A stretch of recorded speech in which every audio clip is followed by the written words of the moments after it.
বৈষম্য বিরোধী ছাত্র আন্দোলনের সাতক্ষীরা জেলা কমিটির অনুমোদনের 2 দিনের মাথায় পদত্যাগের ঘোষণা দিয়েছেন 8 সদস্য। শনিবার শহরের খুলনা রোড মোড়ে আসিফ চত্বরে এক সংবাদ সম্মেলনের মাধ্যমে পদত্যাগের এই ঘোষণা দেন তারা।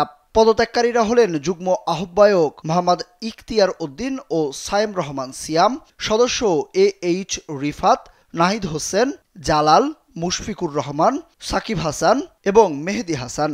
তারা অভিযোগ করে বলেন, ছাত্র জনতার জুলাই বিপ্লবে যারা প্রথম সারিতে থেকে নেতৃত্ব দিয়েছেন তাদের বাদ দিয়ে স্বজনপ্রীতির মাধ্যমে কমিটি করা হয়েছে। এছাড়া আন্দোলনে যাদের কোনো ভূমিকা ছিল না তাদের নিয়ে কমিটি গঠন করা হয়েছে। সংবাদ সম্মেলনে লিখিত বক্তব্য পাঠ করেন বৈষম্য বিরোধী ছাত্র আন্দোলনের সমন্বয়ক বখতিয়ার হোসেন। তিনি কেন্দ্রীয় নেতাদের দৃষ্টি আকর্ষণ করে সাতক্ষীরা জেলার সদ্য ঘোষিত কমিটি বাতিল করে বৈষম্য বিরোধী ছাত্র আন্দোলনে যারা প্রথম সারিতে থেকে নেতৃত্ব দিয়েছেন তাদের নিয়ে নিরপেক্ষ কমিটি গঠনের দাবি জানান।